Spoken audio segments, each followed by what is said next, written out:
नमस्कार मंडळी, पुन्हा एकदा तुम्हा सर्वांचं हार्दिक स्वागत आपल्या मराठी पॉडकास्ट मध्ये. प्रश्न छोटे आरोग्य मोठे. अशोका मेडिकल हॉस्पिटल प्रस्तुत प्रश्न छोटे आरोग्य मोठे या मराठी पॉडकास्ट मध्ये आपण वेगवेगळ्या आजारांसंबंधित आणि आरोग्यविषयक माहितींवरती चर्चा करत असतो.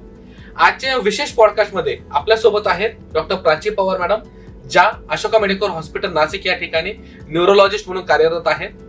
तरी मॅडम, जसं की तुमचा खूप मोठा एक्सपिरियन्स आहे न्यूरोलॉजिस्ट या फील्डमध्ये, आणि हा जो प्रवास आहे तुमचा जो अमेरिकेपासून चालू झालाय आणि आज तुम्ही नाशिकमध्ये या ठिकाणी न्यूरोलॉजी समस्यांसाठी आमच्यासाठी उपलब्ध आहात, तर आपल्या सर्व प्रेक्षकांना तुम्ही स्वतःची थोडी ओळख करून द्याल का, अशी नम्र विनंती. नमस्कार, माझं नाव डॉक्टर प्राची पवार. मी न्यूरोफिजिशियन म्हणून अशोका मेडिकल हॉस्पिटल्सला कार्यरत आहे. माझं इनिशियल शिक्षण MBBS मॉरिशसमधून केलं आहे मी, आणि मग PG मी अमेरिकेत कंप्लीट केलं. त्याच्यासोबत मी 4 वर्षाचा अनुभव तिकडे घेतला आणि मग आता मी नाशिकला प्रॅक्टिस करत आहे. साधारणपणे 10 वर्षाचा अनुभव घेऊन मी इथे आता प्रॅक्टिस करायला सुरुवात केली आहे. तर मित्रांनो, बऱ्याचशा वेळेस डोकंदुखीच्या समस्या ह्या आपल्या जीवनात घर करून बसलेल्या असतात. कधी असं तुमच्या आयुष्यात झालंय का, इम्पॉर्टंट असं तुमच्या ऑफिसमध्ये प्रेझेंटेशन चालू आहे आणि अचानक डोकं एकदम ठणकायला लागलं, किंवा तुम्हाला भूक लागली आहे आणि डोकं एकदमच दुखायला लागलं आहे. एखाद्या समारंभात छान संगीत सुरू आहे, पण त्या संगीतामुळे तुमचं डोकं दुखत आहे. एखादा प्रकाश आहे किंवा लाईट आहे, त्याकडे तुम्ही बघताय आणि तुम्हाला लगेच त्या ठिकाणी डोक्यामध्ये तीव्र अशा वेदना चालू होत आहेत. बऱ्याचशा वेळेस बोललं जातं याला डोकेदुखी असं, आणि काही वेळेस म्हटलं जातं की डोकेदुखी म्हणजेच मायग्रेन. त्याही पलीकडचं सांगायला गेलं तर आपण इथपर्यंतही पोहोचलो आहे की आपण म्हणतो की हे नाटकं आहेत. मायग्रेनला नाटक हा शब्दही वापरला जातोय.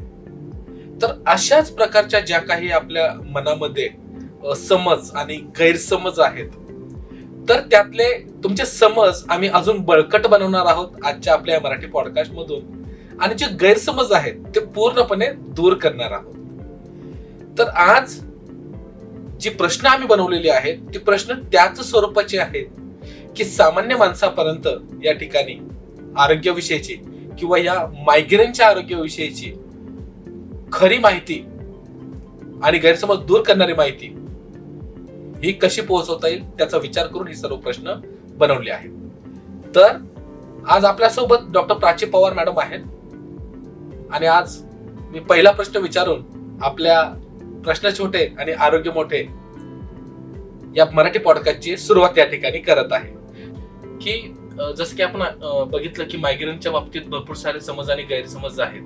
तर सर्वात पहिले आम्हाला जाणून घ्यायचं आहे की मायग्रेन म्हणजे नेमकं काय, आणि त्याला एकदम सोप्या भाषेत सांगता का मॅडम? मायग्रेन साध्या सोप्या भाषेत सांगायला गेलं तर हा एक न्यूरोलॉजिकल आजार आहे, ज्याच्यामध्ये कधी कधी फक्त एकच बाजू किंवा पूर्ण डोकं तीव्रतेने दुखू शकतं. त्याच्यासोबत तुम्हाला मळमळ होणे, उलटी होणे, लाईटचा किंवा प्रकाशाचा त्रास होणे, आणि कधी कधी काही पेशंट्सला आवाजाचा पण त्रास होणे, अशी लक्षणं आढळतात. धन्यवाद मॅडम, अगदी सोप्या शब्दात मायग्रेन म्हणजे नेमकी काय हे सांगितल्याबद्दल. पुढचा जो प्रश्न आहे आपला, तो प्रश्न आहे मॅडम की मायग्रेन आणि सामान्य डोकेदुखी जी आपण म्हणतो यामध्ये नेमका फरक काय आहे, आणि आपण कसं ओळखू शकतो की ही सामान्य डोकेदुखी आहे आणि हे मायग्रेन आहे? मायग्रेनचे काही टिपिकल फीचर्स आहेत. साधारणतः basically as I said before की कधी कधी एकच साईड दुखते, किंवा समजा एका पेशंटला राईट साईड दुखते, उजवी बाजू दुखत असेल तर नेक्स्ट टाइम ती लेफ्टला दुखत असेल. कधी कधी पूर्ण डोकं पण दुखतं, आणि हा हेडेक जो असतो साधारण 4 तासाच्या वरती लास्ट होतो. कधी कधी हा 4 तासापासून ते 72 तासांपर्यंत पण कंटिन्यू होतो, आणि त्या काळामध्ये डोकेदुखी फार तीव्र प्रमाणामध्ये असते. त्याला आपण इंग्लिशमध्ये पल्सेटिंग किंवा थ्रॉबिंग हेडेक असं म्हणतो, आणि त्याच्यासोबत पेशंटला खूप मळमळ होणे, उलटी करण्याची टेंडन्सी असते. बऱ्यापैकी उलटी झाली की पेशंटला बरंही वाटतं, आणि त्याच्यासोबत लाईटचा त्रास होतो बऱ्यापैकी. काही लोकांना एका रूममध्ये बंद राहून बसावं लागतं आणि काही लोकांना प्रकाशात बाहेर पडलं की सनग्लासेस वापरायला लागतात. तर हे बऱ्यापैकी मायग्रेनचे फीचर्स आहेत. सामान्य डोकेदुखीमध्ये हे तुम्हाला फीचर्स अगदी दिसत नाहीत. मॅडम, आपला पुढचा जो प्रश्न आहे तो आहे की कोणत्या वयोगटामध्ये मायग्रेनचे प्रमाण आपल्याला जास्त दिसते, किंवा याचे जे मायग्रेनने ग्रासलेली लोक आहेत यांचे वयोगट नेमके कसे असतात? मायग्रेन हा आजार शाळेत जाणाऱ्या मुलांपासून ते 50 वयाच्या लोकांना पण होऊ शकतो. साधारण ही गोष्ट लक्षात ठेवण्याची गरज आहे की जर तुम्हाला आयुष्यात कधीच डोकेदुखी नसेल आणि 50 वयाच्या नंतर तुम्हाला जर डोकेदुखी चालू झाली असेल तर त्याचे दुसरे काही कारणं असू शकतात, जसे काही पॅरालिटिक अटॅक असू शकतो, त्याला आपण स्ट्रोक म्हणतो इंग्लिशमध्ये, किंवा मग रक्तस्राव ज्याच्यामध्ये ब्लीड होतं ब्रेनमध्ये, किंवा मग तुमचं जर ब्लड प्रेशर वाढलं असेल तर ह्या कारणांमुळे 50 वयाच्या नंतर हेडेक होऊ शकतो. बऱ्याच वेळा आम्ही असं पण बघितलंय की आफ्टर 50 इयर्स काही लोकांना ट्यूमर होतो, ब्रेन ट्यूमर होतो किंवा ॲब्सेस होतो, त्याच्यामुळे पण डोकेदुखी चालू होते. तर अशा वेळेस तुम्हाला एका न्यूरोफिजिशियनला कन्सल्ट करणं फार महत्त्वाचं आहे. But again coming back to the वयोगट, it can start from school age two up to 50 years for sure. जसं तुम्ही वयोगटाबद्दल सांगितलं मॅडम, तर त्याचप्रमाणे लोकांचे प्रश्न हे पण आहेत आणि गैरसमज पण आहेत की महिलांमध्येच मायग्रेन आढळतो, पुरुषांना मायग्रेन होत नाही. यावर तुमचं काय मत आहे मॅडम? सो ॲक्च्युली तुम्ही खूप छान प्रश्न विचारला सर. बऱ्यापैकी ही मिसअंडरस्टँडिंग आहे पॉप्युलेशनमध्ये की महिलांमध्ये फक्त महिलांमध्येच होतो, पण तसं नाही आहे. महिलांमध्ये अधिक प्रमाणात होतो कारण थोडे हॉर्मोनल चेंजेस असतात आणि इन जनरल स्ट्रेस फॅक्टर्स थोडे जास्त असतात महिलांना, as you would agree with me. But headache, migraine हा आजार लहान मुलांना आणि पुरुषांना सुद्धा होऊ शकतो. आणि मी अजून एक गोष्ट ॲड करू इच्छिते. महिलांमध्ये एक वेगळ्या प्रकारचा हेडेक मायग्रेन पण असतो जेव्हा त्यांचे पिरियड्स किंवा त्यांची पाळी येते दर महिन्याला, तेव्हा एक सर्टन पॉप्युलेशनमध्ये मायग्रेन एक काही दिवस पाळीच्या अगोदर आणि काही दिवस पाळी सुरू झाल्यावरती पण असू शकतो आणि तो बऱ्याच प्रमाणात तीव्रतेने येतो आणि डिसेबिलिटी कॉज करतं बायकांमध्ये, ज्याच्यामुळे त्यांना काम करता येत नाही घरी आणि त्यांना ऑफिसला सुट्टी मारावी लागते किंवा घरच्या बायकांना घरचं काम जमत नाही आणि त्यांच्यामुळे त्यांच्या लाईफमध्ये खूप फरक पडतो. तर हे डिस्कशन आपण जास्त करत नाही, पण हा प्रकारचा मायग्रेन मोस्टली पाळीच्या अवतीभोवती पण बऱ्यापैकी आम्हाला बघायला मिळतो. धन्यवाद मॅडम, तुम्ही खूपच छान पद्धतीत समजून सांगितलं की जरी महिलांमध्ये या मायग्रेनचं प्रमाण जास्त असलं तरी त्याची शास्त्रोक्त कारणं या ठिकाणी तुम्ही समजावून सांगितली आणि त्यांनी खरंच लोकांच्या मनातील जे गैरसमज आहेत ते नक्कीच दूर होतील. आणि खरंच स्त्रीचं आयुष्य हे तणावाने भरलेलं असतं आणि खूप साऱ्या गोष्टींना सामोरं जावं लागतं आणि त्या कारणामुळे त्यांच्यामध्ये याचं प्रमाण जास्त असतं. तर सर्व मंडळींनी या बाबीची नोंद घ्यावी.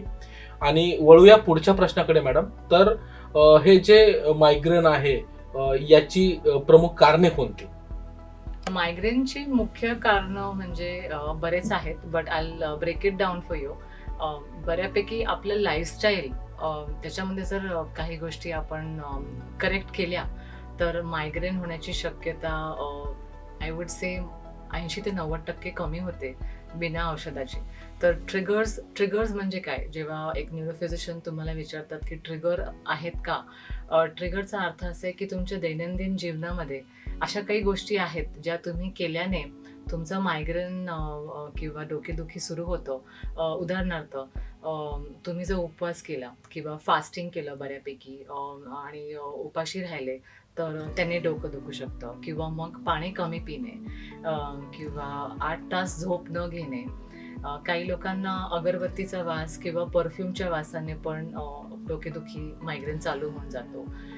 देर आर ऑल्सो पीपल जेव्हा ते मोठ्या मोठ्या इंडस्ट्रीजमध्ये काम करतात आणि त्यांना सतत तो आवाज ऐकू येतो कानावरती, त्याच्याने सुद्धा मायग्रेन ट्रिगर होऊ शकतो. काही पदार्थ आहेत जेवणामध्ये ज्याच्यामुळे मायग्रेन होऊ शकतो. आजकाल आपण जेव्हा बाहेर खातो तेव्हा मोनोसोडियम ग्लुटामेट जेवणामध्ये वापरतात. तो सर्वात मोठा ट्रिगर आहे मायग्रेनसाठी. तो नकळत टाकतात, म्हणून आपण म्हणतो की बाहेरचं जेवण अवॉइड करा, कारण तो बऱ्यापैकी मेन ट्रिगर आहे आपलं डोकेदुखी इंड्यूस करण्यासाठी. बऱ्यापैकी लोकांना चॉकलेटमुळे पण मायग्रेन सुरू होतो, किंवा मग चीज खाण्याने. काही लोकांना अल्कोहोलमुळे पण किंवा वाईन इन पर्टिक्युलर त्याच्यामुळे पण डोकेदुखी चालू होते. तर हे ट्रिगर्स किंवा ही जी मेन कारणं आहेत हे ओळखणे फार इम्पॉर्टंट आहे, कारण जर हे तुम्ही फिक्स केले तर तुम्हाला बऱ्यापैकी आराम पडेल मायग्रेनपासून. अरे बापरे मॅडम, म्हणजे ज्या प्रकारे तुम्ही कारणं सांगितलीत मायग्रेनची, हे तर रेल्वे इंजिनच्या डब्यासारखीच एकामागून एक बरीचशी कारणं त्या ठिकाणी आपल्याला बघायला मिळतात मायग्रेनसाठी. हो, अगदीच. आणि प्रत्येक व्यक्तीनुसार कारणे पण वेगळी असतात. मॅडम, कारणं तर झाली. आता आपल्या प्रेक्षकांना जाणून घ्यायचं आहे की बऱ्याचशा लोकांकडून आम्हाला जी प्रश्न आली त्यामध्ये त्यांचं विचारणं होती की ह्या मायग्रेनचं निदान नेमके कशा प्रकारे केलं जातं, कोणत्या पर्टिक्युलर टेस्ट आहेत का किंवा कोणती मोठी तपासणी आहेत का, तर त्याच्यावरती थोडा प्रकाश टाकाल का मॅडम? ॲक्च्युली किसनजी, तुम्ही हा प्रश्न विचारला हा फार महत्त्वाचा आहे, कारण माझ्या रोजच्या प्रॅक्टिसमध्ये बरेच पेशंट्स मला येऊन सांगतात की मॅडम, आमचं डोकं खूप दुखतं आहे, आम्हाला खूप त्रास होतो आहे आणि आम्हाला MRI करून घ्यायचा आहे किंवा CT स्कॅन करून घ्यायचा आहे. आणि अशा वेळेस जेव्हा मी त्यांना सांगते की ह्या डोकेदुखीसाठी, मायग्रेनसाठी न्यूरो इमेजिंगची गरज नाही आहे किंवा MRI CT स्कॅनची गरज नाही आहे, तेव्हा काही पेशंट्स माझ्याकडे एकदम वेगळे बघू लागतात आणि त्यांना खरंच वाटतं की म्हणजे अगदी जे मॅम बोलत आहेत खरं आहे का. पण let me break it down. Actually migraine ही डोकेदुखी डायग्नोसिस किंवा निदान फक्त न्यूरोफिजिशियन जेव्हा काही प्रश्न विचारतात, ज्याने ते विचारणार तुम्हाला कुठे दुखतं, तुमची सिम्पटम्समध्ये तुम्हाला मळमळ होते का, उलटी होते का, लाईटचा त्रास होतो का तुम्हाला, किंवा मग किती वेळा आठवड्यातनं तुम्हाला ही डोकेदुखी होते आणि तुमचे स्पेसिफिक किंवा ट्रिगर्स काय आहेत. जर त्यांनी हे प्रश्न विचारले तर हे ऑटोमॅटिकली आपोआप बेसिकली निदान होऊन जातं की तुम्हाला मायग्रेनच डोकेदुखी आहे आणि ह्याच्यासाठी कुठल्याही महागड्या स्कॅनची गरज नाही आहे. जर आम्हाला वाटलं की हा जो डोकेदुखीचा पॅटर्न आहे थोडा वेगळा आहे आणि टिपिकल मायग्रेन डोकेदुखीसारखा नाही आहे, मग आम्ही न्यूरो इमेजिंगकडे वळतो. पण ॲट द मोस्ट निदानासाठी बिलकुल गरज नाही आहे. खूप छानपैकी मॅडम तुम्ही या ठिकाणी सर्व निदानात्मक तपासण्या आणि कधी CT स्कॅन आणि MRI ची गरज आहे हे आम्हाला समजावून सांगितलं. तर याचं निदान नेमकी कसं केलं जातं याची आपल्या सर्व प्रेक्षकांना माहिती दिल्याबद्दल खूप खूप धन्यवाद मॅडम. आता हे जे आपण बऱ्याच वेळचं बघत आहोत की मायग्रेन मॅडम, याला काही इलाज आहे का हो?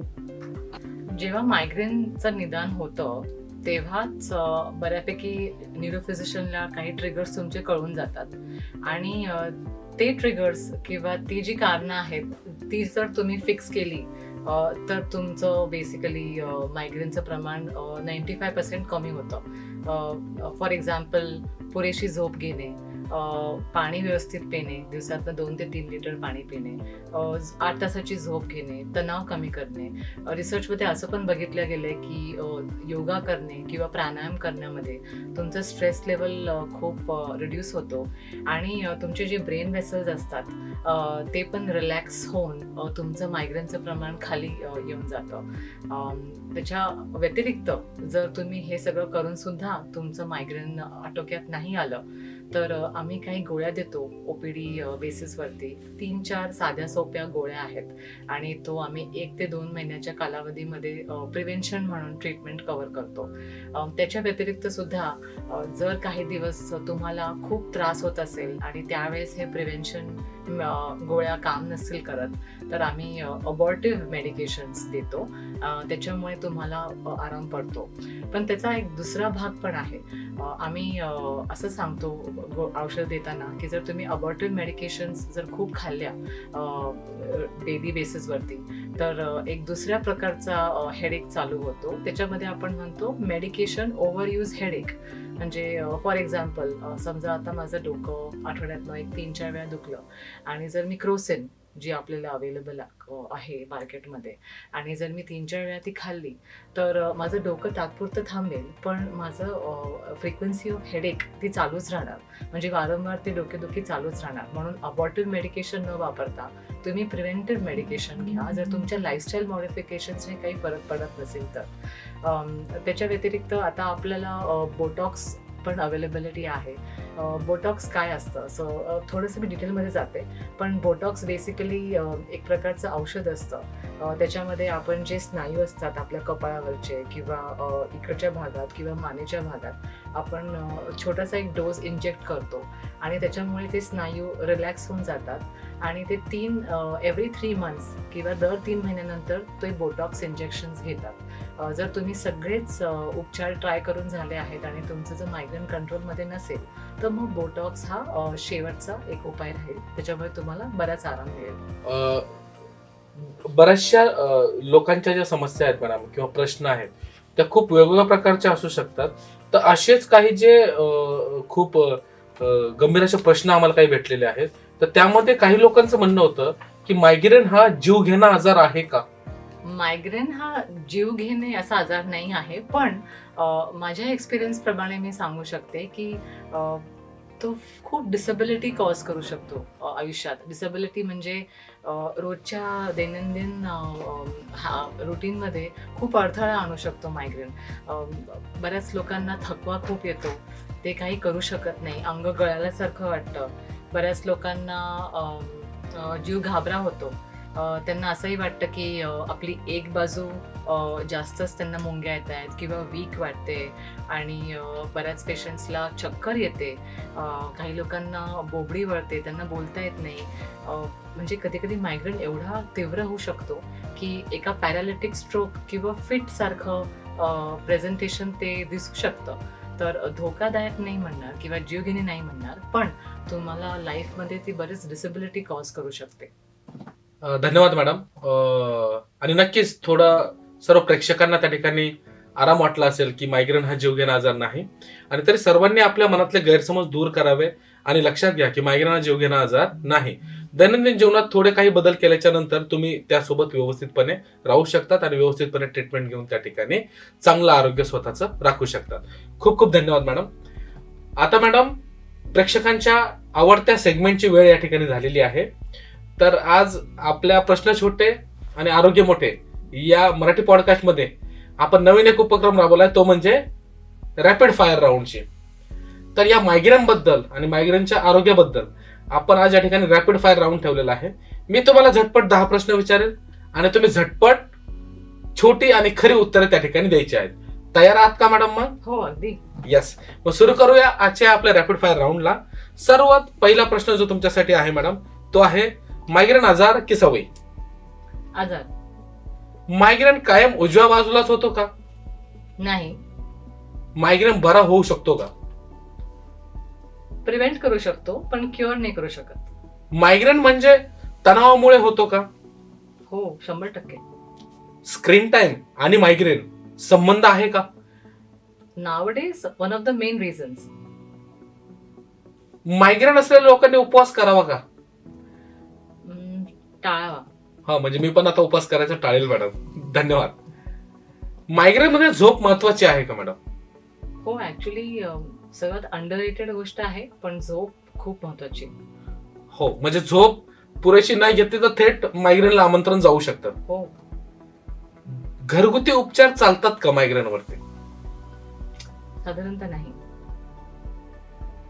मायग्रेन असलेल्या व्यक्तीला तुमचा सगळ्यात मोठी वॉर्निंग काय राहील?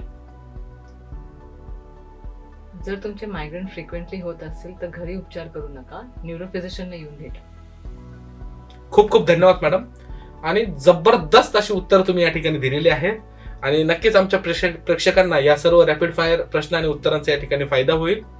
आणि या ठिकाणी रॅपिड फायर राऊंड मी या ठिकाणी संपवतो.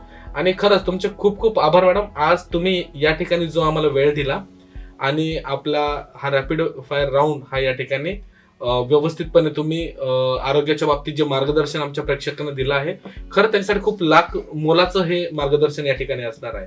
कारण हल्लीच्या काळामध्ये लोकांमध्ये गैरसमजाचे प्रमाण जे आहे ते वाढत आहे. परंतु तुम्ही ज्या प्रकारे आज प्रकाश टाकलेला आहे तर नक्कीच दैनंदिन आयुष्यामध्ये त्यांचं आरोग्य हे नक्कीच सदृढ होईल मॅडम. तर मॅडम सर्वच प्रश्नांची उत्तरं तुम्ही आज एकदम छान पद्धतीने त्या ठिकाणी दिलेली आहेत. आज या मराठी पॉडकास्टचा शेवटचा प्रश्न तुमच्यासाठी आहे की आता आपल्या सर्व प्रेक्षकांसाठी तुम्ही मायग्रेनच्या आरोग्यासंबंधात काय महत्वाचा संदेश द्याल?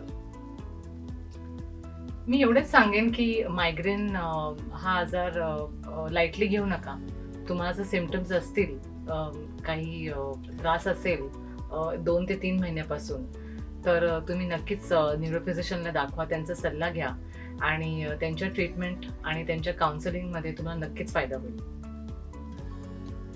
Thank you so much madam. आणि प्रेक्षकांनो, ही गोष्ट लक्षात घ्या की मायग्रेन हा नियंत्रित होणारा आजार आहे. तर त्यामुळे सगळ्यांनी कधीही तुम्हाला अशा प्रकारची डोकेदुखी किंवा त्रास जाणवला किंवा कोणतीही चिन्ह लक्षणे लक्षात आली तर कृपया करून न्यूरोफिजिशियनला त्वरित दाखवा आणि त्याचं निदान करा. आणि मॅडम, आज तुम्ही वेळात वेळ काढून आमच्या या मराठी पॉडकास्टसाठी तुमचा अमूल्य असा वेळ दिल्याबद्दल तुमचे खूप खूप आभार. आणि मी सर्व प्रेक्षकांना विनंती करतो की तुम्ही बघत राहा आपला मराठी पॉडकास्ट प्रश्न छोटे आरोग्य मोठे. आणि जरी आजच्या या पॉडकास्ट बद्दल तुमचे काहीही प्रश्न असतील अजूनही, तरी तुम्ही खाली कमेंट बॉक्समध्ये कमेंट करू शकतात. आमच्या अशोका मेडिकल हॉस्पिटलची टीम या ठिकाणी तुमच्यापर्यंत उत्तरं घेऊन नक्कीच पोहोचतील. तुम्हा सर्व प्रेक्षकांचे खूप खूप या ठिकाणी आभार. तुम्हा सर्वांना मनापासून दिवाळीच्या हार्दिक शुभेच्छा.